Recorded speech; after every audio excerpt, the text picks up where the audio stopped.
بسم اللہ الرحمن الرحیم۔ شروع اللہ کے نام سے جو بڑا مہربان نہایت رحم والا ہے۔ زندگی میں 3 مرتبہ مجھ پر فکر و فاقہ کا دور آیا۔ گھر کے زیورات بھی بکے، لیکن میں نے قرض لے کر کوئی چیز رہن نہیں رکھی۔ صحیح طالب علم تو مفلس ہی ہوتا ہے۔ پوچھا گیا کہ اگر مناسب مالدار ہو تو؟ فرمایا وہ بھی نہیں۔ شرک کے علاوہ ہر گناہ کی مغفرت کی امید ہے، لیکن گمراہی کے معاملات بہت سخت ہیں۔ جس طرح نگاہ کی ایک حد ہے جس کے آگے وہ کام نہیں کر سکتی، بالکل اسی طرح عقل کی بھی ایک حد ہوتی ہے جس کے آگے وہ بیکار ہے۔ انسانوں کو قابو میں رکھنا جانوروں کو قابو رکھنے سے کہیں زیادہ مشکل ہے۔ جو شخص تمہاری رائے کا خواہش مند نہ ہو اسے مشورہ مت دو، نہ تمہاری تعریف ہوگی نہ ہی تمہاری نصیحت اسے فائدہ دے گی۔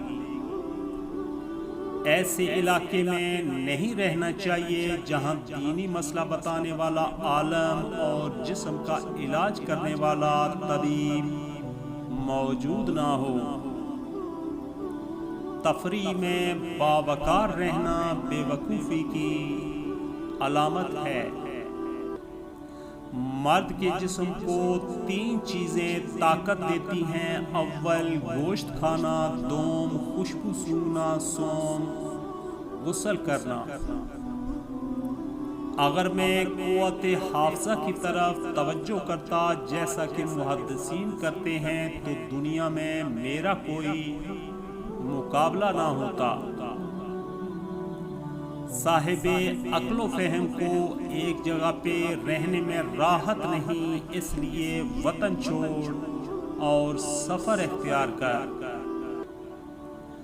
مشقت برداشت کر، کیونکہ لذت عیش تھکن میں پوشیدہ ہے۔ میں نے دیکھا ہے کہ ٹھہراؤ پانی کو خراب کر دیتا ہے جبکہ بہاؤ پانی کو صاف رکھتا ہے۔ دنیا کی یہ بھی ستم ظریفی ہے کہ آزاد مرد کو دفع شر کی خاطر دشمن سے اظہار دوستی کرنا پڑے۔ میرے پاس مال نہیں مگر میں نوعمری میں ہی طالب علم میں مشغول ہو گیا۔ کبھی کبھی میں کچہری جاتا، اوراق مانگ لیتا، پھر اس میں لکھا کرتا تھا۔ جب میرا دل سخت ہو گیا اور میرے راستے تنگ ہو گئے تو میں نے تیری عفو کی امید کو اپنے لیے سیڑھی بنایا۔ زمانے کو اس کے حال پہ چھوڑ دو، جو چاہے کرتا رہے، اور تقدیر نے جو فیصلہ کر لیا اس پر خوش دلی سے راضی ہو جا۔ میں حقیقت حال کا اظہار اللہ تعالیٰ کے سامنے کرتا ہوں کیونکہ وہ تو میرے حال سے بخوبی واقف ہے۔